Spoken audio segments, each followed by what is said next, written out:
नमस्कार दोस्तों, आप सभी का स्वागत है आपके अपने YouTube channel Ashok Chawla education पर। दोस्तों, आज हम जिस लेसन प्लान के साथ मिल रहे हैं वो है संस्कृत पद्य का लेसन प्लान, और जिसका प्रकरण यानी शीर्षक है नीति श्लोकः। तो नीति श्लोकों के बारे में इसमें बात करने वाले हैं, और ये लेसन प्लान कक्षा 6 के लिए है, जो कि संस्कृत पद्य का लेसन प्लान है। चलिए, पाठ्य योजना स्टार्ट करने से पहले देखिए, जो बच्चा चैनल पर नया हो बिना कहे चैनल को सब्सक्राइब कर लीजिए, ठीक है। क्योंकि बीच बीच में ये चीज़ें को लिए मैं बार बार मैं डिस्टर्ब करता नहीं हूँ। मैं स्टार्ट में बोलता हूँ या फिर स्टार्ट में नहीं तो एंड में बोलता हूँ, बिना फालतू में बच्चों को परेशानी नहीं होती है, ठीक है। देखिए, चैनल को आप सब्सक्राइब कर ही लोगे, और देखिए जो वीडियो अगर पसंद आता है तो ज़रूर वीडियो को लाइक करके जाइए, ठीक है। देखिए, आज का लेसन प्लान है वो स्टार्ट करते हैं। देखिए, सबसे पहले आप जब कक्षा में जाते हो लेसन प्लान एक्सप्लेन करने या बच्चों को प्रस्तुत करने, तो सबसे पहले आप विद्यालय से नाम यानी ब्लैक बोर्ड पर सबसे पहले ऊपर ही ऊपर विद्यालय का नाम लिखना है, किस कक्षा के अंतर्गत पढ़ा रहे हो, किस कालांश में, और किस विषय को पढ़ा रहे हो, उस दिन दिनांक क्या है, दिवस क्या है, और अवधि कितनी है, इत्यादियों से संबंधित ये प्रश्न है। जो सामान्य बातें हैं आपको विशेष ध्यान रखनी है। फॉर्मेलिटी है जो आपको सबसे पहले ब्लैक बोर्ड पर करनी होती है। उसके बाद देखिए, नीति श्लोक कहा, जो हमारा प्रकरण है ये आपको नहीं लिखना है। प्रकरण का नाम आप तब लिखते हो जब आप प्रस्तावना के बाद उद्देश्य कथन करते हो।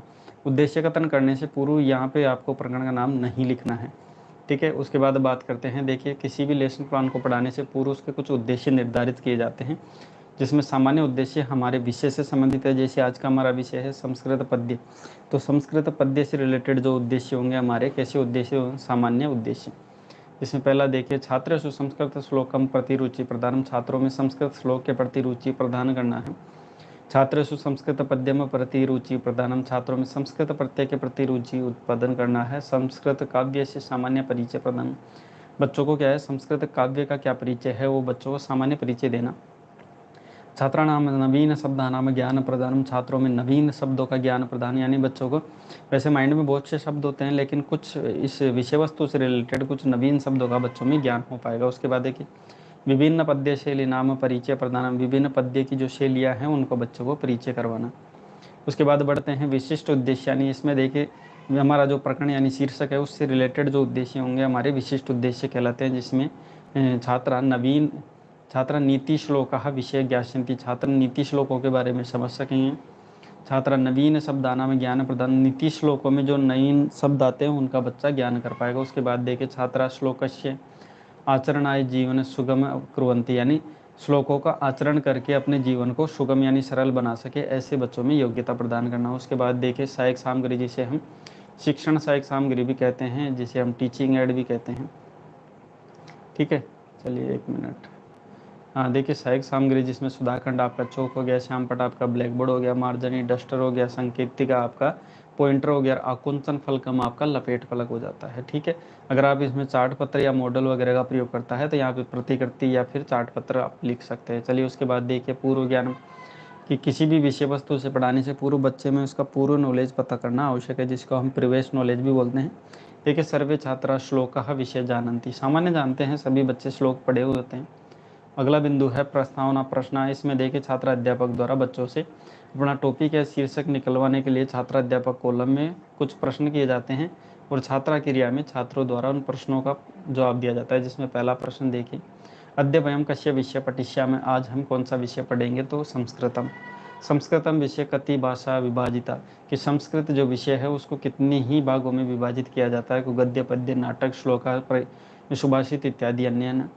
नीति ज्ञानम, ठीक है, नीति ज्ञानम केन श्लोकम करणीया, कि हम नीति का ज्ञान किस श्लोक के माध्यम से करते हैं, तो नीति श्लोकों के माध्यम से। नीति श्लोकम विषय भवन्तः अन्य के जानन्ति, नीति श्लोकों के बारे में आप और अन्य क्या क्या जानते हैं, तो बच्चा इसमें जितना जानता है उतना संभावित उत्तर देता है। जहाँ पे बच्चा समस्यात्मक या प्रॉब्लमेटिक हो जाता है वहाँ बच्चे के द्वारा यहाँ पे शांत रहा नहीं जाता है। इसमें ध्यान रखना, बच्चे इसमें क्या है कि थोड़ा समस्यात्मक हो जाता है। जहाँ पे बच्चे समस्यात्मक होता है वहाँ पे छात्र अध्यापक द्वारा उद्देश्य कथन किया जाता है। इसमें मुख्य उद्देश्य कथन करने का उद्देश्य यही है कि बच्चों के सामने जो हमारा टॉपिक है उसको बच्चों के सामने बोलना, एवं हम दूसरा क्या है कि जो हमारा प्रकरण जो स्टार्टिंग में जैसे कि मैंने बताया था ब्लैक बोर्ड पर खाली रखना होता है, वो अब फिल किया जाता है उद्देश्य कथन के समय।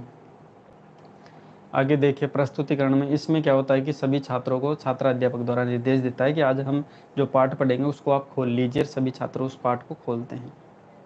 सस्वर वाचनम, सस्वर वाचन में क्या होता है कि जो संपूर्ण विषय वस्तु होती है, ठीक है, जो भी नीति श्लोक होते हैं, जो भी है, चाहो तो आप यहाँ पे प्रस्तुतिकरण में उस नीति श्लोकों के 1-2 नीति श्लोक यहाँ पे लिख भी सकते हो, वो आपकी मर्जी है। नहीं भी लिखो तो कोई दिक्कत नहीं, आप पॉइंट वाइज भी इस यहाँ पे बता सकते हो, ठीक है। छात्र अध्यापक है उचित स्वरेण भावानुगुणम, यानी इसमें मुख्य रूप से लय ताल यति गति का प्रयोग करते हुए छात्र अध्यापक क्या करता है, जो श्लोक है, नीति श्लोक है, उनका क्या करता है, सस्वर वाचन बच्चों के सामने करता है और सभी छात्र उसको ध्यानपूर्वक सुनते हैं।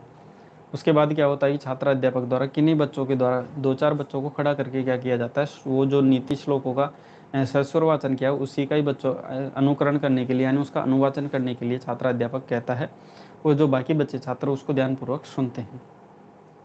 आगे बढ़ते हैं। अशुद्धि संशोधनम, इसमें क्या होता है कि छात्र अध्यापक जब नीति श्लोकों को पढ़ता है तो कहीं ना कहीं अशुद्धियाँ कर देता है।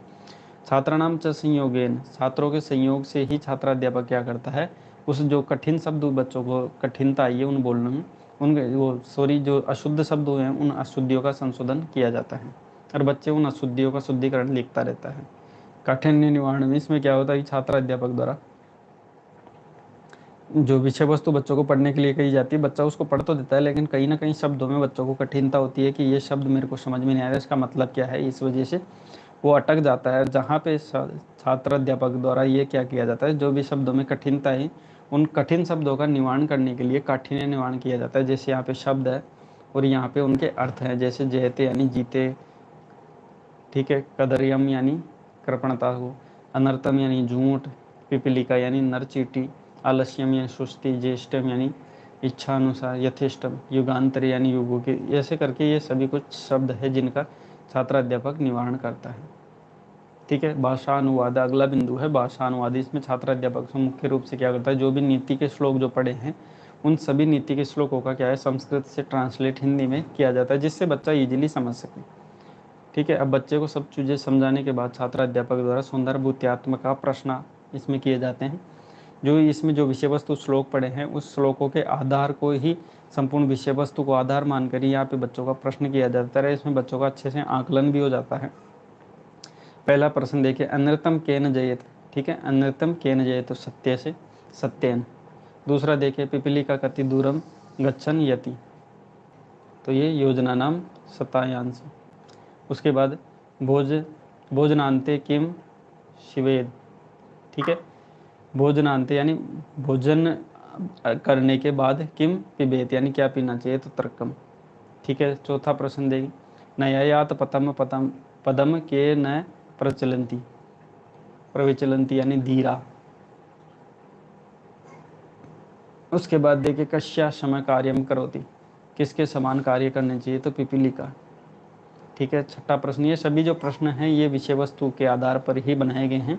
चाहो तो आप उसमें जो आपकी नोट या आपकी बुक है जो चलती है वो उसमें से भी आप देख सकते हो। अनृतम इति शब्द से को अर्थ है तो झूठ है, और धीरा इति शब्द से को अर्थ है तो धैर्यवान।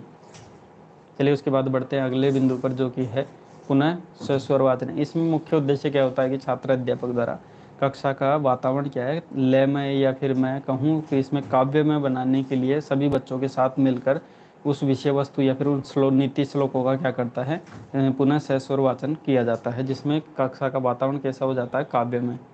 उसके बाद अंतिम बिंदु है गृह कार्य में। इसमें देखिए, छात्र अध्यापक द्वारा बच्चों के सामने गृह कार्य दिया जाता है, जिसमें बच्चा संपूर्ण विषय वस्तु का रिवीजन कर पाए, ऐसा प्रश्न दिया जाता है। और इसमें बच्चों की कल्पना शक्ति एवं तर्क शक्ति का विकास भी हो सके, ऐसा प्रश्न दिया जाता है। तो देखिए प्रश्न देखिए, नीति श्लोकस्य अस्माकं जीवने किं महत्वं लिखित्वा आनयतु, कि सभी छात्र अध्यापक या सभी बच्चों को ये निर्देश देता है कि नीति श्लोकों का हमारे जीवन में क्या महत्व है, ये जरूर आप लिख कर लेकर आएंगे। तो बच्चा जब भी नेक्स्ट डे आता है तो इन सबको लिख कर लेते हैं गृह कार्य के रूप में, ठीक है। तो आज की पार्टी यहाँ पे होती है समाप्त। इसकी PDF थोड़ी देर बाद आपको डिस्क्रिप्शन में देखने को मिल जाएगी, वहाँ से आप डाउनलोड करके इसको इजीली बना सकते हैं। तो देखिए आज की पाठ्य योजना थी नीति श्लोक, ठीक है। तो नीति के श्लोक जो कि संस्कृत पद्य की पाठ्य योजना कक्षा 6 के लिए थी, तो वो यहाँ पे समाप्त होती है। किसी बच्चे को नया लेसन प्लान, नई पाठ्य योजना किसी विषय वस्तु पर चाहिए तो आप देखिए ये हमारे व्हाट्सअप नंबर है, यहाँ पे आप विषय वस्तु भेज सकते हैं, और यहाँ पे आप विषय वस्तु भेजते हैं तो जल्दी से जल्दी वो लेसन प्लान आपको प्रोवाइड करवा दिया जाता है हमारे चैनल अशोक चावला एजुकेशन के माध्यम से। तो दोस्तों आज की पाठ्य योजना यहाँ पे समाप्त करते हैं, मिलते हैं ऐसी नई रोचक पाठ्य योजना के साथ नेक्स्ट वीडियो देखने के लिए आपका बहुत बहुत धन्यवाद।